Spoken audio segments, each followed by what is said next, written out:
તો ગુજરાત ક્ષત્રિય ઠાકોર સમાજનું અભૂદ્ય મહાસંમેલન ગાંધીનગરના રામકથા મેદાનમાં કાર્યક્રમ। આ કાર્યક્રમમાં મોટી સંખ્યામાં સમાજના લોકો જોડાયા। વ્યસન મુક્તિ, રોજગાર, શિક્ષણ અને યુવા શક્તિને જાગૃત કરવા ઠાકોર સમાજનું ચિંતન। અડાલજમાં બનનારા સરસ્વતી ધામનું ભૂમિપૂજન કરાયું। કાર્યક્રમ પાછળ કોઈ રાજકીય હેતુ નહીં હોવાનો ધારાસભ્ય અલ્પેશ ઠાકોરનો દાવો છે। સમાજની બદીઓ દૂર કરવા ક્ષત્રિય ઠાકોર સેનાએ 10 વર્ષ પહેલા અભિયાન શરૂ કર્યું હતું। कांग्रेस सांसद गेनीबेन ठाकोर, पूर्व धारासभ्य बलदेवजी ठाकोर, पूर्व धारासभ्य चंदनजी ठाकोर, धारासभ्य राकेश झाला, बायटना धारासभ्य धवलसिंह झाला, कांग्रेसना आगेवान जगदीश ठाकोर, पूर्व सांसद नटुजी ठाकोर सहितना ठाकोर समाजना आगेवानो उपस्थित रह्या हता। आ उपरांत दियोदर धारासभ्य केशाजी ठाकोर, अभिनेता विक्रम ठाकोर, कीर्तिदान गढ़वी पण हाजर रह्या।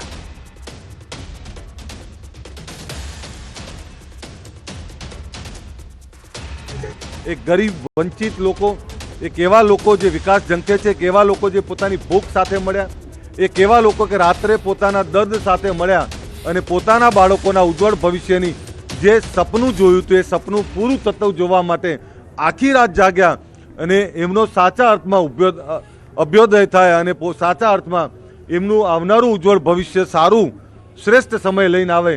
એનો મુખ્ય એજન્ડા આવનાર સમયમાં શિક્ષણ, ધંધા, રોજગાર અને બીજાની હરોળમાં સમાજ કઈ રીતે ઊભો રહે, સમાજને એક જૂટતા દેખાય। સરકાર પાસેથી માગણી કરવાની હોય તો ચાલુ ધારાસભ્યો હોય, સંસદ સભ્યો હોય માગણી કરે। વિપક્ષ તરીકે અમારે ક્યાંક એમને સૂર પુરાવવો પડે તો સૂર પુરાવીએ, પણ સાથે મળીને સમાજનું કામ કઈ રીતે રાજકીય રીતે, આર્થિક રીતે અને સામાજિક રીતે સમાજ કઈ રીતે આગળ વધે એ આજનો મુખ્ય એજન્ડા છે। तो सम्मेलन में विक्रम ठाकोर निवेदन। बंधारण में डीजे निर्णय पर बोलिया विक्रम ठाकोर और डीजे वाळानु जरा विचारजो तेवुं पण विक्रम ठाकोरे कह्युं। विक्रम ठाकोरे गेनीबेन ने विनंती करी। खाली थोड़ी गेनीबेन ने मारे एक थोड़ी विनंती करवी छे। तमे जे समाज माटे बंधारण आपणा समाजना कल्याण माटे कर्युं छे, बहु सरस कर्युं छे, पण एक बे एवी वातो छे जे તમારી સમક્ષ રજૂ કરવા માંગુ છું હું। કેમ કે ઘણા બધા મને ફોન આવ્યા, કેમ કે હું પણ એક કલાકાર છું એટલે ખાસ પેલા ડીજે વાળાનો બહુ ફોન આવ્યો। એટલે અરે બીજું કશું નહીં, એ લોકોનું પણ શું એમના ઉપર ઘર ચાલતું હોય છે। ઘણા બધા કલાકારો ડીજેમાં જ કામ કરતા હોય છે, તો એના માટે તમે થોડુંક વિચારજો શું કરી શકો। તમે બધા આગેવાનો છો, બધા ભેગા થઈને તમે નક્કી કરજો। तो गांधीनगर में रामकथा मैदान में आ कार्यक्रम जेमा आ क्षत्रिय ठाकोर समाजनु अभ्युदय महासम्मेलन हतुं। आ सम्मेलन में अनेक वातो छे ते करवामां आवी। कार्यक्रम में मोटी संख्या में समाजना लोको पण जोड़ाया हता। व्यसन मुक्ति, रोजगार, शिक्षण अंगे मंथन करवामां आव्युं। साथे ज समाजने लईने नवुं जे बंधारण घडवामां आवी रह्युं छे ते अंगे पण वात करवामां आवी, चर्चा करवामां आवी। युवा शक्तिने जागृत करवा माटे आ कार्यक्रम। रात नहीं ख्वाब बदलता है, बोलू ने, रात नहीं ख्वाब बदलता है, मंजिल नहीं कारवा बदलता है। जज्बा रखो जीतने का, क्योंकि किस्मत बदले ना बदले वक्त जरूर बदलता है। खबर पड़े छे? रात नहीं ख्वाब बदलता है, रात नहीं ख्वाब बदलता है, मंजिल नहीं कारवा बदलता है। जज्बा रखो जीतने का, क्योंकि किस्मत बदले ना बदले वक्त जरूर बदलता है। वक्त बदलवो छे ने એટલે ભેગા કર્યા છે તમે। ए जागो जागो ठाकोर हो जागो, जमानो बदलायो हो। तमे दारू ना व्यसन छोड़ो, जमानो बदलायो। बाळ लग्न ना कुरिवाज छोड़ो, जमानो बदलायो। तमे शिक्षण ना मार्गे हालो, जमानो बदलायो। जागो जागो ठाकोरो मारा जागो। આમ તો જાગેલો છો અડધી રાતે 3 વાગે જો તમે, હા ઓમ જાગેલો તો ક્લાઉસિંગ અમુક ટાઈમે શું થઈ જાય ખબર નહીં પડતી. તો હવે સમાચારમાં આગળ વાત કરીશું ભાદરમાં સફેદ ઝેર.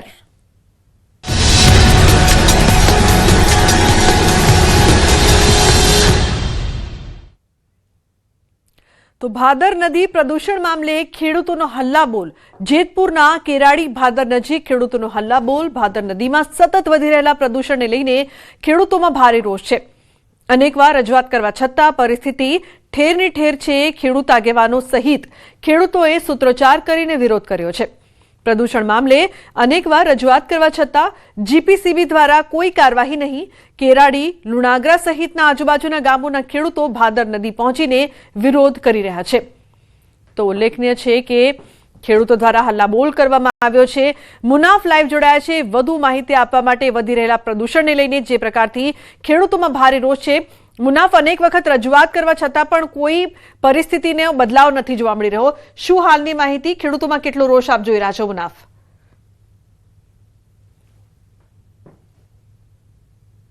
જે રીતે લુણાગરા પાસે જે કેરાળા પાસે જે ભાદર નદી છે તેને પ્રદૂષિત કરવાના માફિયા દ્વારા કારણસ્તર કરવામાં આવે છે.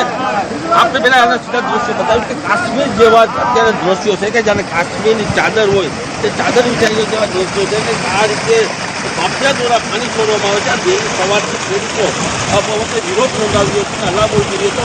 જે રીતે આ પાણીથી આ ભાદર પાણી જતું હોય છે અને આ પાણીથી કેટલા બધું નુકસાન થતું જમીનો બંજર બનતી હોય છે. બીજી પાસે ભયંકર બીમારીઓ થતી હોય, કેન્સર કે ચામડી જેવી બીમારી થતી હોય છે. છતાં તંત્ર દ્વારા માત્ર સેમ્પલ લઈ અને સેમ્પલ લઈને સંતોષ માનતા હોય છતાં કોઈ જાતની કાર્યવાહી કરવામાં આવતી નથી. આપણે છતાં અહીંયા ખેડૂત છે તેને જોડે આપણે વાત કરવાનો પ્રયત્ન કરવાનો આ કેમિકલયુક્ત પાણી છે તેનો કેવો નુકસાન છે. અત્યારે તમે જોવા જાવ તો હજારો ગામને તકલીફવાળો પ્રશ્ન છે. હવે અત્યારે આ હજારો વીઘા જમીન તો બિનઉપજાઉ બની જ ગઈ છે, પણ પશુને લગતો અને રોગચાળાના પ્રશ્નો બહુ વધારે છે. અને તરમાં આ પાણી છે, તરમાં બધી બાજુ 1 કિલોમીટર પ્રસરી ગયું છે. અને જો આ બંધ કરવામાં નહીં આવે આ પાણી તો હજી ઘણા કિલોમીટર સુધી પ્રસરશે અંદર તરમાંથી અને ઘણા લોકોને નુકસાન કરશે. એના લીધે રોગચાળો પણ વધશે. શું કહેશો? તંત્ર દ્વારા આવે છે, ખાલી સેમ્પલ લઈ જાય છે, માત્ર શું કાર્યવાહી કરવામાં આવે છે?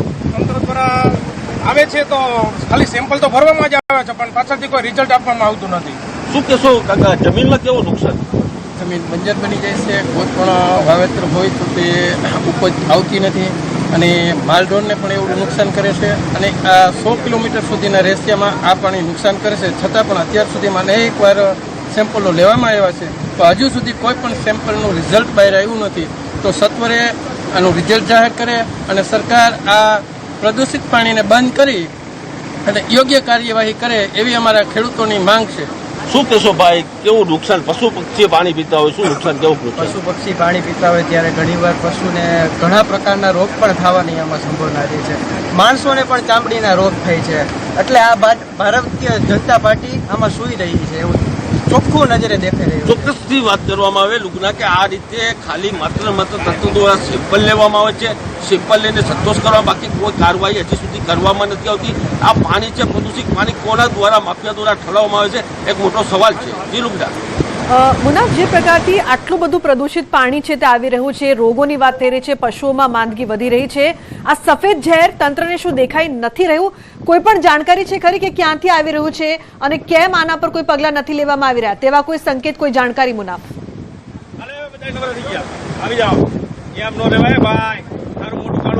બિલકુલ, જો જે રીતે આપ કહી રહ્યા છો કે આ તંત્ર દ્વારા તંત્ર તો આવે છે માત્ર સેમ્પલ લઈ અને સંતોષ કરે. જ્યારે થોડા દિવસ પહેલા ન્યૂઝ 18માં અહેવાલ ચલાવ્યા હતા તેની અસર પડી અને તંત્ર તાત્કાલિક તંત્ર આવી અને સેમ્પલ લઈ ગયા. માત્ર ખાલી સેમ્પલ લઈ અને સેમ્પલ દ્વારા ખાલી સંતોષ કરવામાં આવે છે. ઘણી વાર રજૂઆત ખેડૂત દ્વારા કરવામાં છતાં કોઈ નથી. પાણી છે જે કેમિકલયુક્ત પાણી રોગ ફેલાવે છે, ક્યાંથી આવે છે એ બધા તંત્રની જવાબદારી એ તંત્રીને આ બધી વ્યવસ્થા કરવી પડે કે આ લોકો ખેડૂતની જમીનો છે તે બંજર બનતી હોય છે, કેટલા પશુઓ પાણી પીતા હોય છે, પશુઓના મોત થઈ જતા હોય છે, ચામડીના રોગ થતા હોય છે, કેન્સરની ભય જતું હોય છે. છતાં તંત્રને કેમ નથી દેખાતું? તંત્ર માત્ર ખાલી સેમ્પલ લઈ અને સંતોષ માટે છે, એક મોટો સવાલ છે. જરૂર બિલકુલ મુનાફ, હવે મહત્વનો સવાલ એ છે કે આ સફેદ ઝેર ક્યાંથી આવી રહ્યું છે? નદી છે એ કુદરત માટે તો જરૂરી છે, પરંતુ અહીંયા ખેડૂતો માટે પણ જરૂરી છે. કેટલા સમયથી આટલું પ્રદૂષિત પાણી આવી રહ્યું છે, આ સફેદ ઝેર આવી રહ્યું છે, અને તે ક્યાંથી આવી રહ્યું છે?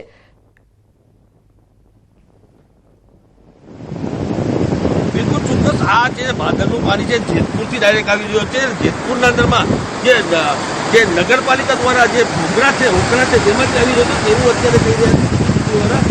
ખરેખર હકીકત જે ડાયરીનો પટ્ટો છે જેતપુરનો અમુક માફિયા દ્વારા જે ટેન્કર ઠલવામાં આવે ટેન્કર ઠલાવી અને આ ભાદર નદીને મેલી કરવામાં આવે છે. કોનો હક છે કે આ ભાદર નદીને મેલી કરી શકે?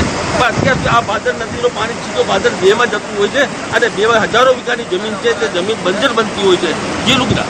બિલકુલ મુનાફ, આભાર સમગ્ર માહિતી બદલ. તો ભાદરમાં સફેદ ઝેર છે, પરંતુ તંત્ર જોઈ નથી રહ્યું, પગલાં નથી લઈ રહ્યું, સેમ્પલ લઈને જાય છે પરંતુ કંઈ કરવામાં નથી આવતું તેવું ખેડૂતોનું કહેવું છે. ખેડૂતોનો હલ્લાબોલ છે, રોષ છે, અને આ રોષ સામે તંત્ર દ્વારા કોઈ પણ પગલાં નથી લેવાઈ રહ્યા. અન્ય સમાચાર બનાસકાંઠાથી. સામરવાડામાં ખેડૂતોની મહાપંચાયત. તમાકુ પર ટેક્સ અને પાક નિષ્ફળ મુદ્દે સંમેલન સભા બાદ વિશાળ રેલીનું આયોજન કરવામાં આવ્યું છે. રાષ્ટ્રીય કિસાન સંગઠનના બેનર હેઠળ આયોજન કરવામાં આવ્યું છે. તો રેલી યોજીને આવેદનપત્ર આપવામાં આવશે.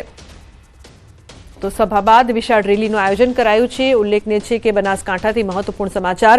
આ રેલી યોજીને આવેદનપત્ર પણ આપવામાં આવશે. તે મુદ્દે અનેક મુદ્દાઓ પર મહાપંચાયત કરવામાં આવી છે. સામરવાડા ખેડૂતોની મહાપંચાયતના અત્યારે આપ દ્રશ્યો જોઈ રહ્યા છો. તમાકુ પર ટેક્સ અને પાક નિષ્ફળ મુદ્દે આ સંમેલન છે તે કરવામાં આવ્યું છે. સભા યોજાયા બાદ વિશાળ રેલીનું પણ આયોજન કરવામાં આવ્યું છે. કિશોર જોડાયા છે વધુ માહિતી આપવા માટે. કિશોર, વિવિધ માંગો સાથે આ રેલી અને મહાસભા, શું વધુ માહિતી, શું વધુ અપડેટ?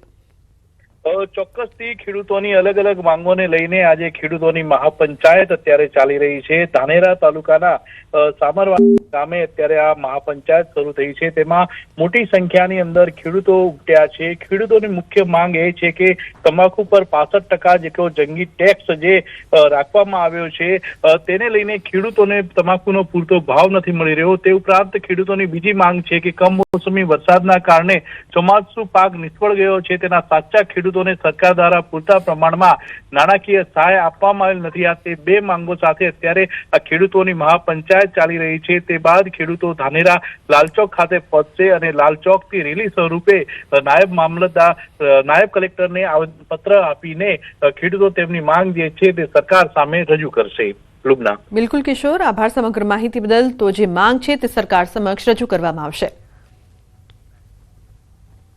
સોના ચાંદીના ભાવમાં ફરી તેજી જોવા મળી છે. 10 ગ્રામ સોનાનો ભાવ 1,65,000 થઈ ગયો છે. તો 1 કિલો ચાંદીનો ભાવ 3,58,000 પર પહોંચ્યો છે. સોનાનો ભાવ ઓલ ટાઈમ હાઈ સપાટી પર પહોંચ્યો છે. તો મહત્વપૂર્ણ સમાચાર, હવે સોનું વધુ મોંઘું થયું છે. 10 ગ્રામ સોનાનો ભાવ 1.65 લાખ થઈ ગયો છે અને 1 કિલો ચાંદીનો ભાવ 3,58,000 પર પહોંચ્યો છે. સતત સોના ચાંદીના વધતા ભાવ ખાસ કરીને લોકોમાં પણ ચિંતાનો વિષય છે. દીપિકા જોડાયા છે વધુ માહિતી આપવા માટે. દીપિકા, સોના ચાંદીમાં આટલી બધી તેજી, ફરી એકવાર ભાવ વધ્યા, શું માહિતી, શું અપડેટ આપની પાસે? લુબના આંતરરાષ્ટ્રીય બજારમાં સોનાનો ભાવ છે $5,000 વટાવી ગયો છે અને ખાસ કરીને જો વાત કરવામાં આવે તો 24 કેરેટ સોનાનો ભાવ આજનો ભાવ છે તે 1,65,000.